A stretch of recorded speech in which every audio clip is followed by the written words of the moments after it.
एक गांव का किसान जिसके पास ना फंडिंग थी, ना एमबीए की डिग्री थी और आज उसकी कंपनी 60,000 करोड़ रुपए से ज्यादा कमा रही है। इस कंपनी ने बिना आईपीओ निकाले आपके फ्रिज तक का सफर पूरा किया है।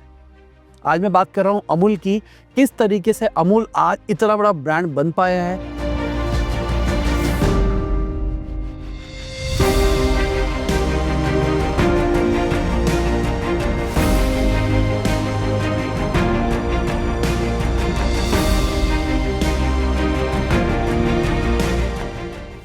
आज की केस स्टडी में आपको बहुत सारे लेसन मिलने वाले हैं क्योंकि अमूल ने अलग अलग डायरेक्शन के फेजेस देखे हैं जहां पर अलग अलग चीजों के ऊपर फोकस किया है।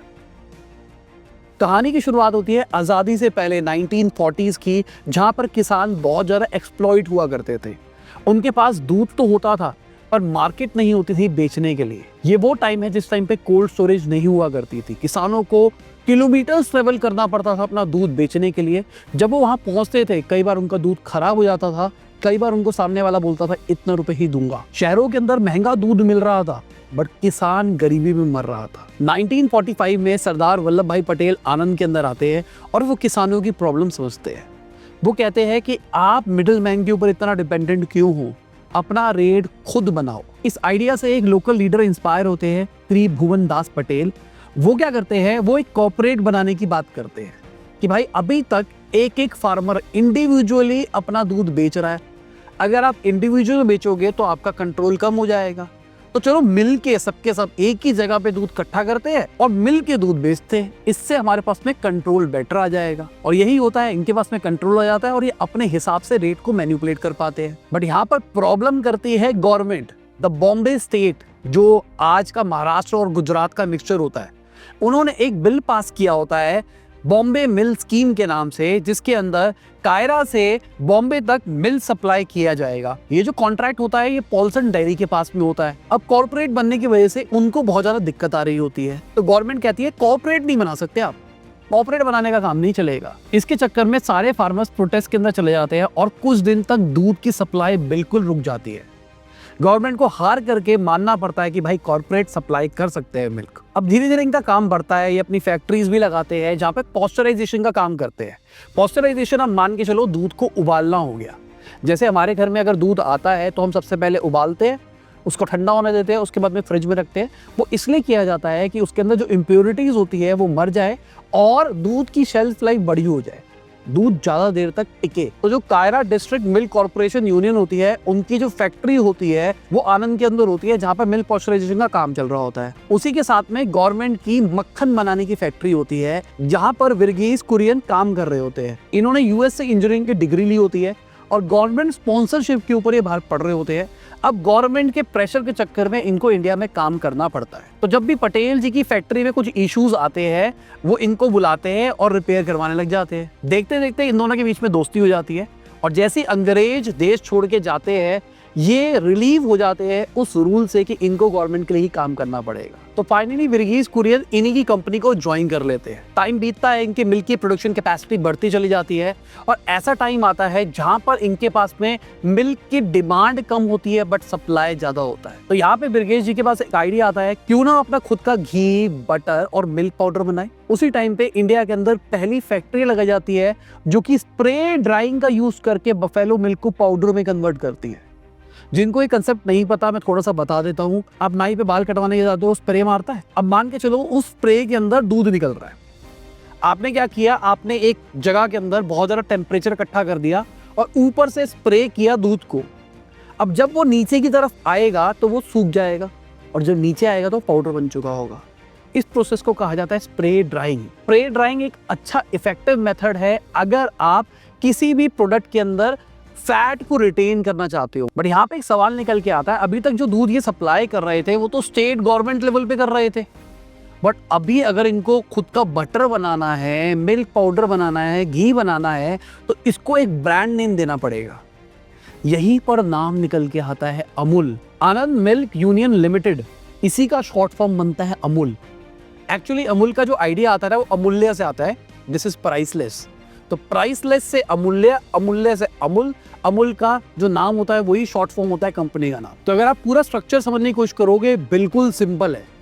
एक किसान है जिसके घर पे गाय भैंस है, वहाँ से उसका दूध निकाला जाता है, वो उसको इकट्ठा करता है, इकट्ठा करके एक कलेक्शन सेंटर बना दिया गया है जो कॉर्पोरेट है, वहाँ पर वो दूध सप्लाई किया जाता है, वहाँ से वो दूध उठ के जाता है, फिर उस दूध को पॉस्चराइज किया जाता है, उस दूध को पॉस्चराइज करने के बाद में उसको प्रोडक्ट्स में कन्वर्ट किया जाता है और एक ब्रांड लेवल के नीचे बेचा जाता है। आज के टाइम पे इस सिस्टम को बहुत ज़्यादा स्केल होने के चक्कर में और टेक्नोलॉजी में इंप्रूवमेंट आने के चक्कर में इस सिस्टम को बहुत बेहतर कर दिया गया है। यहाँ पर क्या है, यहाँ पर एक किसान दूध निकालता है, दूध निकालने के बाद में वो एक कलेक्शन सेंटर के पास में जाता है जिसको मिल्क डेयरी भी कहा जाता है। उनके पास में एक मशीन है, उस मशीन के अंदर वो उस दूध को डालते हैं, वहाँ पर सैंपल चेक होता है और पता लग जाता है भाई मिल्क का फैट परसेंटेज कितना है, पानी मिलाया या फिर नहीं मिलाया है। तो जितना मिल्क का फैट परसेंटेज होता है और जितना आपके दूध का वेट होता है उसके हिसाब से आपकी एक पर्ची जनरेट हो जाती है और आपको उतना पैसा मिल जाता है। अब ये जो कलेक्शन सेंटर होता है, इस कलेक्शन सेंटर से दूध इकट्ठा होके एक टैंकर के अंदर जाता है, उस टैंकर से एक फैक्ट्री के अंदर जाता है जहाँ पर उसका पॉस्चराइजेशन प्रोसेस होता है, उसका ट्रीटमेंट होता है, उसके बाद में वो पैक होता है, फिर वो डिस्ट्रीब्यूशन नेटवर्क के ऊपर जाता है और हम लोगों तक पहुंचता है। मैंने अपने MBA टाइम में एक कंसेप्ट पढ़ा था मिल्क रन, जो ये दूध वाली कंपनीज कर रही है, बट जब मैंने केस स्टडी बनाने के लिए बैठा तो मुझे पता लगा कि भाई ये उससे भी एडवांस चीज़ है। जिनको मिल्क रन के बारे में नहीं पता, मैं आपको बताता हूँ, ये एक बहुत बढ़िया स्ट्रैटेजी है जस्ट इन टाइम की, कि जहाँ पर बिल्कुल भी अगर प्रोसेस के अंदर डिले हुआ तो सारा प्रोसेस खराब हो जाएगा।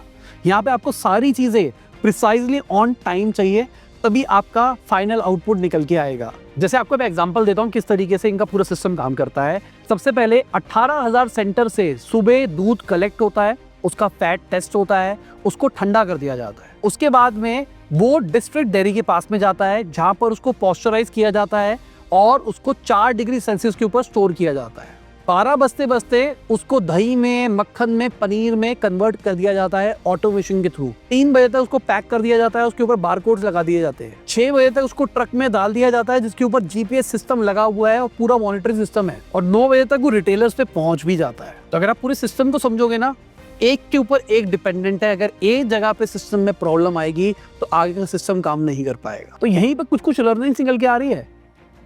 अगर हम आइडियाज ढूंढने की तलाश में हम बिजनेस करना चाहते हैं और आइडियाज नहीं आ रहे हैं, आइडियाज हमेशा हमारे आसपास होते हैं। आइडियाज हमारे आसपास की प्रॉब्लम्स होती है जिसको हम बेटर एफिशिएंसी से सॉल्व कर सकते हैं। दूसरी लर्निंग है, अगर हम किसी भी सिस्टम के अंदर ओनरशिप चाहते हैं तो आपको स्टेक होल्डर्स को पावर देनी पड़ेगी। आपको कहना पड़ेगा कि ये आपकी कंपनी है। अमूल के अंदर जितने भी किसान है ना, सबकी इक्वल वोटिंग राइट है। अमूल कोई भी एक बंदा ओन नहीं करता है, सब किसान मिलके ओन करते हैं। तीसरी लर्निंग है, अगर आप अपने बिजनेस के अंदर सिस्टम बनाते हो ना, अपने प्रोसेस के अंदर सिस्टम बनाते हो, तो आप स्किल्स को भी बीट कर सकते हो। अगर हम त्रिभुवन दास जी की बात करके चले तो वो बहुत ही एक्सपर्ट MBA डिग्री वाले बंदे नहीं थे। उन्होंने एक पूरे प्रोसेस को एक सिस्टम बना दिया जिसकी वजह से आज अमूल बन पाया है। अब कहानी में आगे बढ़ते हैं। 1960s के आते आते गवर्नमेंट को रियलाइजेशन होता है कि भाई हमारा देश एक मिल्क डेफिसिट नेशन है, जहां पर हर किसान के पास में गाय भैंस है, फिर भी हमारे देश के अंदर दूध ही नहीं है। हमको दूध या फिर मिल्क प्रोडक्ट्स को इंपोर्ट करना पड़ रहा है। और 1970s के अंदर कुरियन जी ने नेशनल डेयरी डेवलपमेंट बोर्ड के साथ में मिलके, प्लस गवर्नमेंट के सपोर्ट से, प्लस वर्ल्ड बैंक के सपोर्ट से एक प्लान बनाया कि किस तरीके से आने वाले 10 से 15 साल के अंदर इंडिया को एक मिल्क सरप्लस देश बनाएगी। आज इंडिया मिल्क प्रोडक्ट्स को एक्सपोर्ट करता है और इसका बहुत बड़ा रीजन है ऑपरेशन फ्लड, जिसको हम व्हाइट रेवोल्यूशन भी कहते हैं। कुरियन जी आज फादर ऑफ व्हाइट रेवोल्यूशन कहे जाते हैं। अगर हमको महात्मा गांधी जी ने आज़ादी दिलाई है ना, तो अगर इकोनॉमिकली किसानों को किसी ने बेटर किया है ना, तो कुरियन जी है। तो व्हाइट रेवोल्यूशन के अंदर किया क्या गया, स्टार्टिंग के 10 साल के अंदर ये जो अमूल वाला मॉडल था, इसको रेप्लिकेट किया गया अलग अलग स्टेट्स के अंदर, जैसे राजस्थान, MP, UP, महाराष्ट्र। उसके बाद में अगले 5 साल के अंदर डेयरी प्लांट्स बनाए गए 30 से ज्यादा, जहां पर दूध आएगा और प्रोसेस होगा। फिर उसके अगले 10 साल के अंदर फोकस किया गया किस तरीके से अब जो हमारे पास में दूध आ रहा है, प्रोडक्ट आ रहा है, उसको डाइवर्सिफाई किया जाए। दूध के अलावा पनीर भी बनाया जाए, मक्खन भी बनाया जाए और इंडिया से बाहर बेचा जाए। तो अगर हम कंपेयर करें बिफोर और आफ्टर ऑपरेशन फ्लड, जो मिल्क प्रोडक्शन था इंडिया के अंदर 1970 के अंदर, वो 20 मिलियन टन था 2022 के अंदर, ये 11 गुना होके 221 मिलियन टन पे पहुंच गया। अगर हम इंपोर्ट की बात करके चले तो उस टाइम पे 60% इंपोर्ट हुआ करता था, आज वो 0% पे है। पहले दूध की प्रोडक्शन में हमारी रैंकिंग बहुत पीछे हुआ करती थी, आज नंबर 1 नेशन बन गए हम। और सबसे इंपॉर्टेंट चीज, पहले किसानों की इनकम नहीं थी दूध से, उनको दूध वाला कहा जाता था।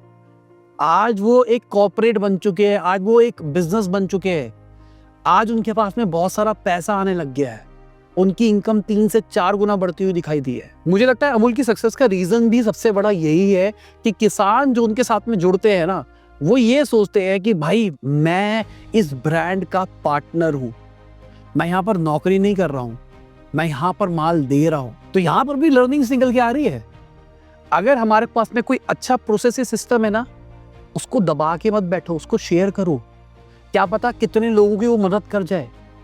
अगर आप उससे पैसा ही अर्न करना चाहते हो तो उसको फ्रेंचाइजी बना दो। हमने एक सीरीज शुरू कर रखी है रिसेंटली, जहां पर हम बहुत सारा स्ट्रैटेजिक कंटेंट शेयर कर रहे हैं, जो कि मैंने अपनी कंपनी के अंदर अप्लाई किया। तो आज मैं उसको फ्री में शेयर कर रहा हूँ। स्टार्टिंग के 2 दिन वो कंप्लीटली फ्री रहता है, उसके बाद में उसको मेंबर्स ओनली कर देते हैं। अगली लर्निंग है, आप अपने बिजनेस के अंदर इंफ्रास्ट्रक्चर के ऊपर काम करो। अगर सिस्टम प्रोसेस अच्छे तरीके से बनाया जाए तो एक ऐसा बंदा जिसको टेक्नोलॉजी की समझ भी नहीं है, आप उससे टेक का काम करवा सकते हो और अपना आउटपुट निकलवा सकते हो। आप समझो ना, एक बार को एक किसान है जिसने गाय से दूध निकाला, अब उसका दूध टेस्टिंग के लिए जा रहा है, टेस्ट की रिपोर्ट आ रही है कि भाई उस पर 5% फैट परसेंटेज है, वो उसको समझ पा रहा है ये 5% क्या होता है।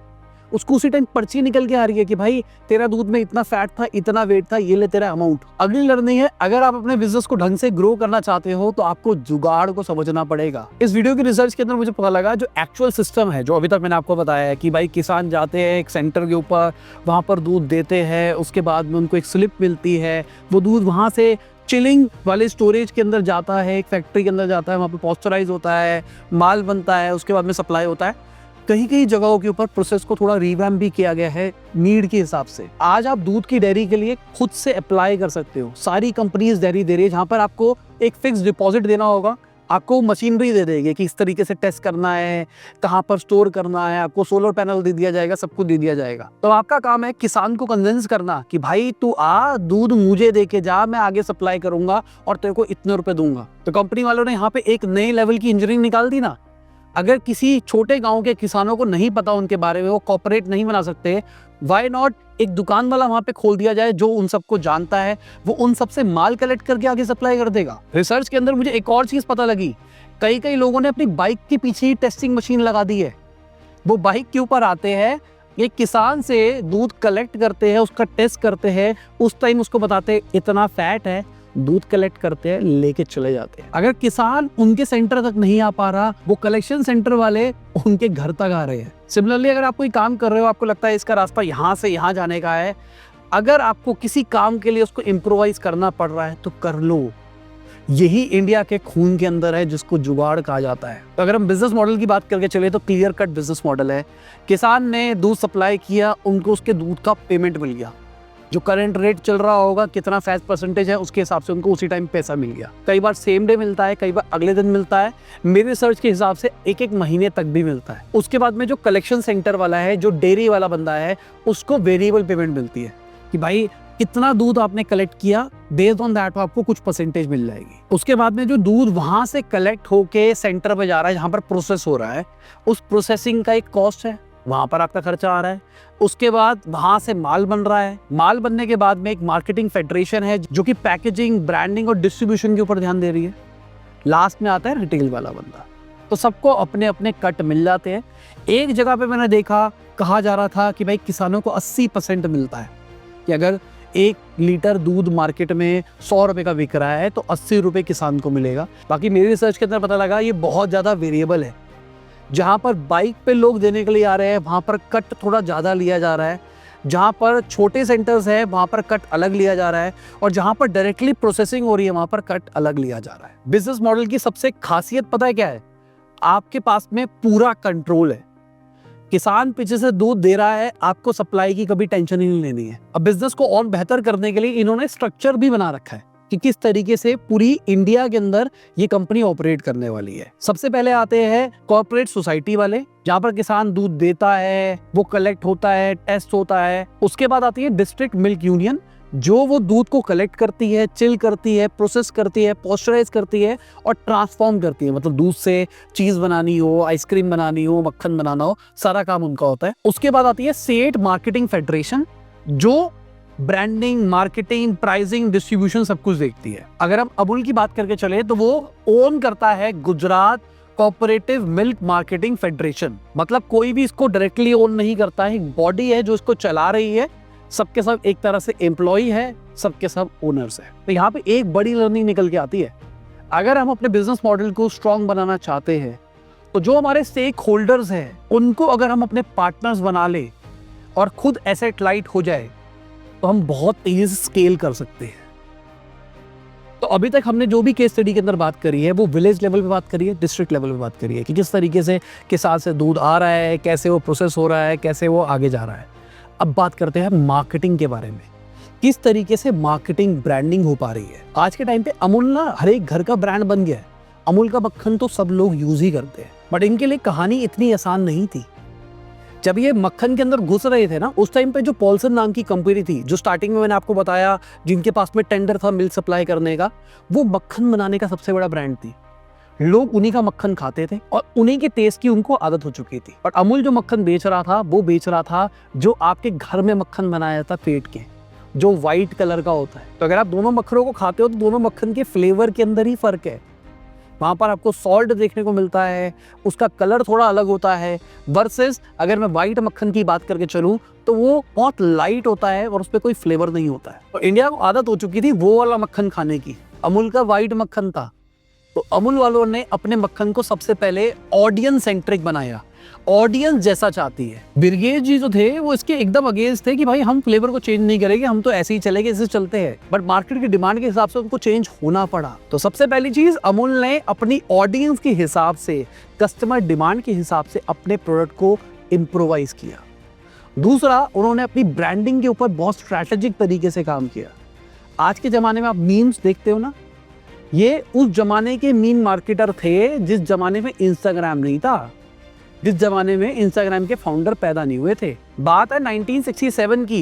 इन्होंने डकुना कम्युनिकेशंस को हायर किया कि भाई आप हमारे लिए ब्रांड का फेस बनाओ जो कि इमोशनली कनेक्ट कर पाए हमारी टारगेट ऑडियंस के साथ में। तब बनाया गया ये अमूल का जो हम आइकॉनिक लोगो देखते हैं लड़की का, जहाँ पे पोल्का डॉट्स वाली एक फ्रॉक पहन के एक लड़की दिख रही है उनको। उसके बाद इन्होंने उस करेक्टर का यूज करके जब भी कोई भी इंसिडेंट होता था उस इंसिडेंट के अराउंड अपने मार्केटिंग मैसेज को कन्वे करना शुरू कर दिया। जैसे कारगिल वॉर की बात करके चले तो उस टाइम पे ये ऐड निकाली गई थी, मुंबई अटैक्स के टाइम पे ये ऐड निकाली गई थी, डीमोनेटाइजेशन के टाइम पे ये वाली ऐड निकाली गई थी, और चंद्रयान 3 जब गया है उस टाइम पे ये ऐड निकाली गई थी। इन्होंने अपनी थीम कुछ नहीं बदला, अपना वही आइकॉनिक स्टाइल मेंटेन करके रखा है। जैसे कोई इंसिडेंट होता है ना, उसके कुछ ही टाइम के बाद में ये एक पोस्ट डाल देते हैं जो कि उसी इंसिडेंट के रिलेटेड होता है, येट उनकी ब्रांडिंग भी हो रही होती है इसके अंदर। लोगों को ये चीज अच्छी लगती है, लोग आपस में इसके बारे में डिस्कस करते हैं। इन्होंने कोई इन्फ्लुएंसर मार्केटिंग नहीं करी, इन्होंने कोई बड़े सेलिब्रिटी को हायर नहीं किया, इन्होंने बस अपने कैरेक्टर के अराउंड पूरी स्टोरी टेलिंग करी है। मुझे याद है जब मैं छोटा हुआ करता था उस टाइम पे अमूल के मक्खन के अलावा कोई और मक्खन होता ही नहीं था। एक फ्रिज होता था, उस पर अमूल लिखा होता था और एक फोटो चिपकी होती थी। हमको लगता था वो फ्रिज अमूल वालों का ही है और उसके अंदर सिर्फ अमूल के मक्खन ही मिलते हैं। मार्केटिंग के अंदर इन्होंने एक और अच्छी चीज करी है, अपना एक ही अम्ब्रेला ब्रांड रखा है, उसी के अंदर अपने सारे के सारे ब्रांड्स निकाले हैं। इनका जो पेरेंट ब्रांड है जो अमूल है, उसका सीधा स्लोगन है Amul the taste of India. उसके नीचे जितने भी ब्रांड आ रहे हैं वो भी अमूल के नाम से ही चल रहे हैं। चाहे हम अमूल की आइसक्रीम की बात करके चले, real milk real ice cream, Amul butter की बात करके चले, अटली बटरली डिलीशियस, अमूल चीज की बात करके चले, every child favourite toast partner. तो अगर आप इस मैसेज को पढ़ोगे ना, कितना क्लियर मैसेज है।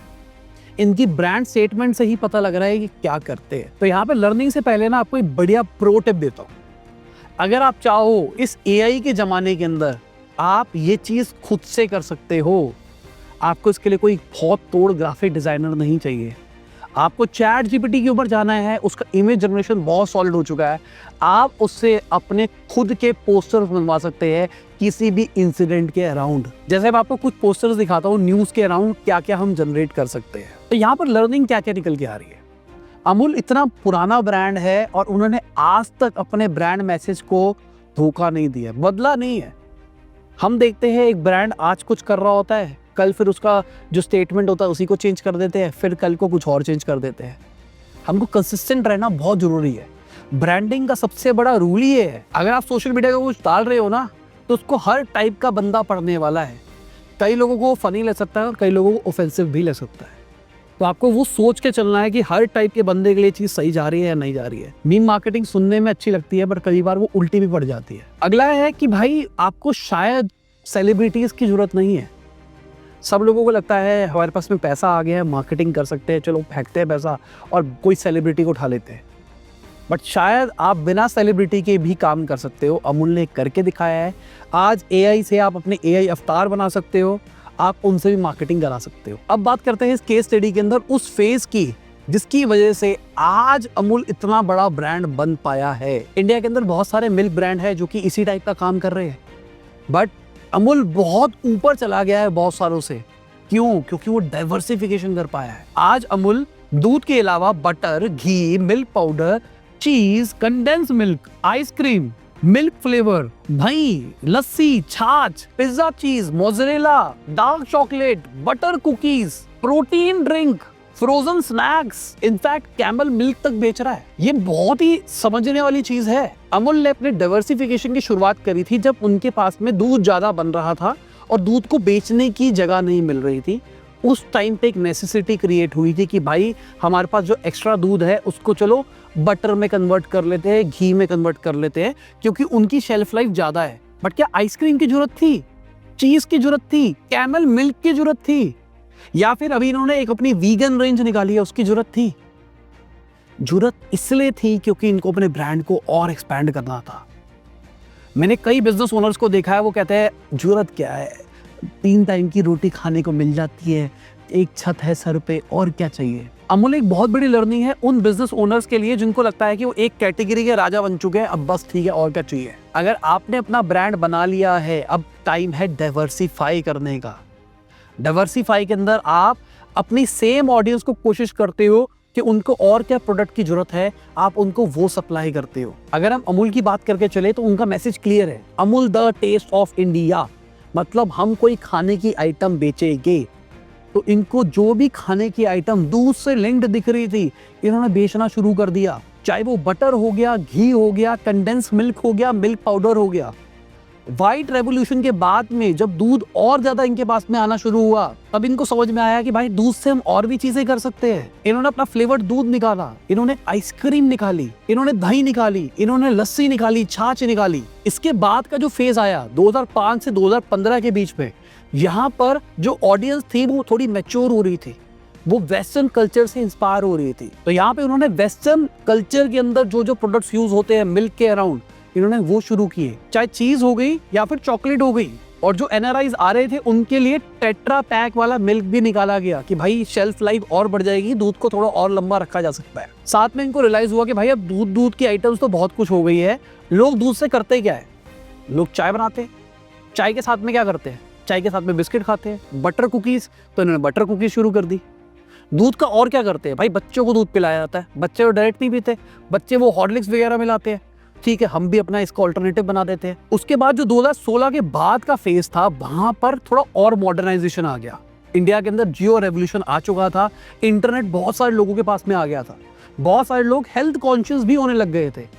तो उन्होंने हेल्थ कॉन्शियस ऑडियंस के लिए ऑर्गेनिक मिल्क, ऑर्गेनिक घी निकाला, कैमल का मिल्क निकाला, वीगन प्रोडक्ट्स निकाले गए। अब ऑडियंस हेल्दी भी हो रही थी, साथ में उनको चाहिए था फास्ट फूड, फ्रोजन फूड, तो ये फ्रोजन फूड की कैटेगरी में भी घुस गए उसी टाइप पे। तो यहाँ पे लर्निंग क्या निकल के आती है, सबसे पहले एक प्रोडक्ट को मास्टर करो, उसमें नाम कमाओ और सब कुछ समझ लो।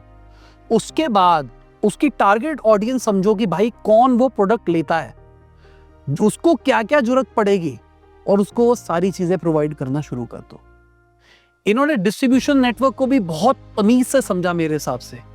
जो बंदा दूध बेच रहा है वही बंदा आइसक्रीम भी बेच देगा, वही बंदा बिस्किट भी बेच देगा, वही फ्रोजन फूड भी बेच देगा। तो जो आपका करंट डिस्ट्रीब्यूशन नेटवर्क है, आप उसी के अंदर अपने इन्हीं सारे प्रोडक्ट्स को बेच सकते हो। आपको कोई नया व्हील नहीं बनाना पड़ रहा। और डाइवर्सिफिकेशन का एक बहुत अच्छा एग्जांपल है कि डाइवर्सिफाई करो, बट ऐसा डाइवर्सिफाई ना करो कि आपकी कंपनी की ब्रांड विजन ही खराब हो जाए। Amul the taste of India था, तो ये टेस्ट ऑफ इंडिया पे ही टिके हुए है। ये आपको शैम्पू बेचते हुए दिखाई नहीं दे रहे हैं। हो सकता है अभी जिस तरीके से कोला वाली इंडस्ट्री थोड़ी कॉम्पिटिटिव होती हुई दिखाई दे रही है, फ्यूचर के अंदर शायद ये कोला के अंदर भी उतर जाए। तो अगर हम केस स्टडी बना रहे हैं तो चैलेंजेस के बारे में बात कर लेते हैं। अमूल की जर्नी उतनी आसान नहीं रही जितनी आपको सुनने में भी लग रही है। इन्होंने आइसक्रीम वॉर देखी 1996 से 2005 के बीच में, जहां पर क्वालिटी वॉल्स, वदीलाल, मधु डेयरी पूरी आइसक्रीम स्पेस को डोमिनेट करते थे। अमूल घी और बटर के ऊपर काम कर रहा था, मतलब एक ट्रेडिशनल ब्रांड था, बाकी सारे मॉडर्न हो चुके थे। तो यहाँ पे अमूल के लिए सबसे बड़ा चैलेंज था लोगों को कन्विंस करना कि भाई हमारी आइसक्रीम लो। तो रिसर्च के अंदर इनको पता लगता है जो बाकी कॉम्पिटिटर ब्रांड्स थे उनमें से कुछ ब्रांड दूध का यूज नहीं कर रहे थे। तो अमूल अपने आप को पोजीशन करता है कि भाई हम एक रियल मिल्क आइसक्रीम ब्रांड है। बाकी सब आइसक्रीम के अंदर मिलावट होती थी, ये मिलावट नहीं करते हैं। साथ में इन्होंने अपने प्राइस को किया अंडरकट, 20 से 30% प्राइस को नीचे ले गए। टीयर 2, टीयर 3 सिटीज के अंदर अपने आप को दबा के पुश किया गया। इनका पूरा इकोसिस्टम तो बना ही हुआ था। इनके ट्रक थे जहां पर चिलर्स थे, जिसके अंदर दूध जा रहा था, उसी के साथ में आइसक्रीम जाने लग गई।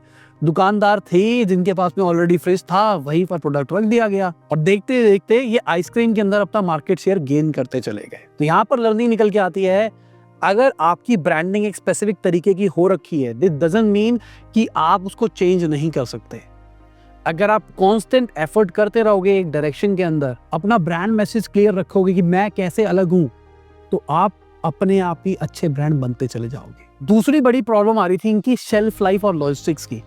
कुछ ऐसी जगहें थी जहां पर लाइट चली जाती थी, दूध सप्लाई करते थे, अब दुकानदार के पास लाइट ही नहीं है, वो दूध को ठंडा नहीं रख पा रहा है, जिस चक्कर में दूध खराब हो रहा है, या सप्लाई चेन में भी कई बार इश्यूज आते थे। तो इसके लिए उन्होंने अपने प्रोडक्ट की पैकेजिंग के अंदर किया इनोवेशन। ये लेके आए अल्ट्रा हाई टेम्परेचर मिल्क, जिसकी 6 महीने तक की शेल्फ लाइफ थी। दही और लस्सी के अंदर टेट्रा पैक्स निकाले गए। साथ में जो सेंटर्स थे जहां पर दूध कलेक्ट होता था, जहां पर लाइट की समस्या रहती थी, वहां पर सोलर पैनल्स लगाए गए, उससे बिजली जनरेट हो पाए और वहां पर लाइट ना जाए। तो यहाँ पे ये लर्निंग निकल के आती है कि कस्टमर के बिहेवियर के हिसाब से नहीं, उसके एनवायरनमेंट के हिसाब से अपने प्रोडक्ट की स्ट्रैटेजी को प्लान करो। तीसरा बड़ा चैलेंज जो अमूल ने देखा, इनके प्रोडक्ट के बहुत सारे फेक प्रोडक्ट्स मार्केट में बिकने लग गए। लोकल दुकान वाले इनका घी, इनका मक्खन नकली बेच रहे थे, जो दिखने में सेम लगता था पर प्रोडक्ट अंदर कुछ और होता था। अब इसकी वजह से इनका ट्रस्ट खराब हो रहा है। अगर मैंने अमूल का मक्खन लिया है और उसकी क्वालिटी वो नहीं लगी है, तो मैं कहूँगा यार अमूल वाले खराब हो गए, चल कहीं और से ट्राई करते हैं। साथ में कंपनी को रेवेन्यू लॉस तो था ही, मुझे तो मक्खन लेना अमूल का ही था, अगर असली मिलता तो वो कंपनी के पास जाता, बट अभी नकली के चक्कर में एक तो मैं दोबारा नहीं लेने वाला, प्लस कंपनी को उस रेवेन्यू का लॉस भी हो गया। अब इसके लिए उन्होंने क्या किया, बहुत सारे लीगल एक्शन लिए गए। अपने प्रोडक्ट के ऊपर QR कोड्स लगाए गए, जिसको स्कैन करके आप चेक कर सकते हो कि प्रोडक्ट असली है या फिर नकली है। एजुकेशनल प्रोग्राम लाए गए जहां पर आप पता कर सकते हो कि ये मक्खन असली है या फिर नकली है। चौथी बड़ी प्रॉब्लम इन्होंने फेस करी अर्ली 2000s के अंदर, जहां पर बड़े बड़े इंटरनेशनल ब्रांड्स इंडिया के अंदर आते हैं, जिनके पास डीप पॉकेट्स होती हैं, दबा के पैसा खर्च करते हैं मार्केटिंग ब्रांडिंग के ऊपर कि भाई हम इंडिया के अंदर मार्केट को कैप्चर कर लेंगे। बट अमूल का ट्रस्ट बरकरार था। अमूल ने अपने प्राइजेस को चेंज नहीं किया, अपने आप को अफोर्डेबल रखा। कस्टमर ऑलरेडी ट्रस्ट कर रहा था और इनका दूध बिकता जा रहा था। अगर मैं अपनी बताऊं, पहले हमारे पास में वो दूध दे के जाता था, जिसके अंदर वो पानी मिला के देके जाता था। बट जैसे ही हमने पैक्ड दूध शुरू किया, तो हम कॉन्स्टेंटली बचपन से ही, मतलब मैं कहूँगा मेरी 3rd 4th क्लास से ही अमूल का दूध ही ले रहे हैं कॉन्स्टेंटली। यहाँ पर मेरे घर वालों ने कभी एक्सपेरिमेंट तक नहीं किया कि भाई चलो वो वाला दूध ट्राई करते हैं या फिर वो वाला दूध ट्राई करते हैं। हाँ, शादी होने के बाद में थोड़ा सा मैं एक्सपेरिमेंटेशन वाले माइंडसेट का हो गया हूँ कि भाई चलो एक स्टार्टअप आई है, उसने ब्रांड निकाला, चलो उसका दूध टेस्ट करके देखते हैं। बट मेरा पूरा जो बचपन था, हमने कभी भी चेंज नहीं किया दूध। अगर किसी दुकान पे अमूल का दूध नहीं होता था ना, वो कहता था इस XYZ कंपनी का ले लो, हम लेते ही नहीं थे, चल दूसरी दुकान से ले आते हैं। अगला मैं चैलेंज नहीं बोलूंगा, बट मैं कहूंगा बहुत ही स्मार्ट थिंग करी गई है अमूल के थ्रू कि भाई उन्होंने ना अपना IPO निकाला, वो अपने विजन पे टिके रहे। बहुत प्रेशर आया, बहुत सारे लोगों ने बोला कि भाई IPO निकालना चाहिए आपको, आप और एक्सपैंड कर पाओगे। अमूल वालों ने क्लियर कहा, भाई हमको इन्वेस्टर का प्रेशर नहीं चाहिए, हम एक फार्मर ब्रांड है, हम फार्मर के ऊपर ही कंसंट्रेट करना चाहते हैं। इन्होंने सबको प्लीज करने के लिए काम नहीं किया, इन्होंने पीआर के लिए काम नहीं किया, इन्होंने अपने प्रोडक्ट के ऊपर फोकस किया, अपने रिजल्ट के ऊपर फोकस किया। अगला चैलेंज था जो कि मैं कहूंगा एक बहुत बड़ा चैलेंज था, जिसको इन्होंने पॉजिटिव कर दिया, वो था कोविड-19 का चैलेंज। जिस टाइम पे सारे के सारे ब्रांड्स लॉस में जा रहे थे, क्योंकि रेस्टोरेंट चेन सारी बंद थी। रेस्टोरेंट चीज भी लेती थी, रेस्टोरेंट आपका पनीर भी लेती थी, दूध भी लेती थी और क्रीम भी लेती थी। अब कोविड के चक्कर में लोग घर पे खाना नहीं मंगा रहे थे बाहर से, रेस्टोरेंट्स क्लोज थे, लोग बाहर खाने के लिए नहीं जा रहे थे। तो इस चक्कर में इनको 20 से 30% तक का लॉस होता हुआ दिखाई दे रहा था। बहुत सारे ब्रांड इस टाइम पे बंद होते हुए भी दिखाई दिए।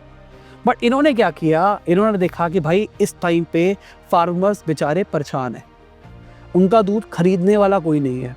तो इस टाइम पे इन्होंने अपने आप को डबल डाउन किया। इन्होंने जिन किसानों से दूध मिल सकता था वहाँ सबसे दूध लिया और अपने डाइवर्सिफिकेशन के ऊपर डबल डाउन किया। भाई आप दूध ले सकते हो, दूध की सप्लाई नहीं है, बट उसका मिल्क पाउडर तो बन सकता है ना, जिसकी शेल्फ लाइफ ज़्यादा है। जरूरी थोड़ा ना है कि आपको पनीर और चीज़ ही बनाना है, और भी तो बहुत सारे ऑल्टरनेटिव्स बन सकते हैं ना। अगर कोविड आ गया, आपका पनीर नहीं बिक रहा रेस्टोरेंट के अंदर, बट कोविड के अंदर लोग घर पे बैठ के तो पिज्जा बना रहे हैं ना। तो ये जो चीज़ उन्होंने समझी ना, मेरे हिसाब से यही थी जो कोविड में इनको सरवाइव कर गई और आज इतनी तेजी से एक्सपैंड कर पा रहे हैं। आज के टाइम पे ना जो दूध की इंडस्ट्री है ना, बहुत तेजी से चेंज होती हुई दिखाई दे रही है।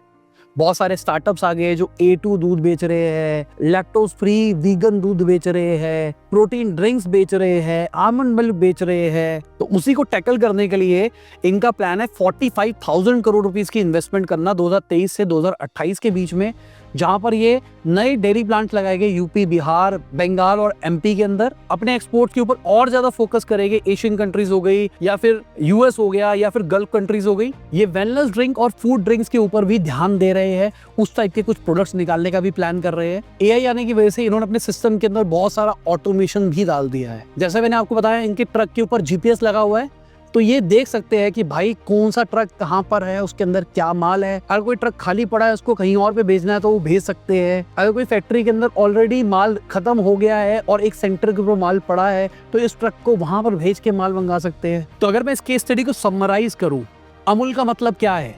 A, affordability, M, model first thinking, U, use trust as a currency, L, localisation. यही है एक्चुअल मीनिंग ऑफ अमूल। अगर मैं इस केस स्टडी को समराइज करूं, हमने बहुत सारी चीजें से सीखी है कि हमको रियल प्रॉब्लम सॉल्व करनी है, हमको कूल नहीं बनना है। आज सिस्टम बना के आप किसी भी प्रोसेस को बहुत ज्यादा स्केल कर सकते हो। अगर आपका एक डिस्ट्रीब्यूशन बिजनेस है और आप अपने सप्लाई चेन को कंट्रोल कर सको, तो डाइवर्सिफिकेशन करना बहुत आसान हो जाता है। बिना VC के पैसे के भी बिजनेस को स्केल किया जा सकता है। एक ब्रांड को बनाने के लिए सेलिब्रिटीज, इन्फ्लुएंसर की जरूरत नहीं होती है। अगर बिजनेस को डाइवर्सिफाई करना है तो अपनी स्ट्रेंथ के ऊपर करो, ना कि जो ट्रेंड के अंदर चल रहा है। अपने स्टेक होल्डर्स को एम्पावर करो, उनको एक्सप्लॉइट मत करो। अगर आपको लेगेसी ब्रांड बनना है तो चेन से डरना नहीं है, इवॉल्व करना है। तो चलिए, यही थी हमारी अमूल की डिटेल केस स्टडी। उम्मीद करता हूं आपको बहुत मजा आया होगा, बहुत कुछ सीखने को मिला होगा।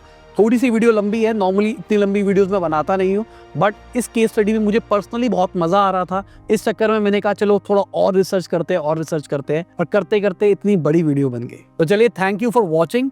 और इसी के साथ में आज की वीडियो खत्म होती है। उम्मीद करता हूं आपको मजा होगा। लाइक कर देना, शेयर कर देना, कमेंट बताना वीडियो कैसी लगी। बाय, गुड नाइट, शबा के खुदा हाफिज, गुड मॉर्निंग आफ्टरनून, जब भी आप वीडियो देख रहे हैं। जय हिंद, वंदे मातरम, दुआ में याद रखना।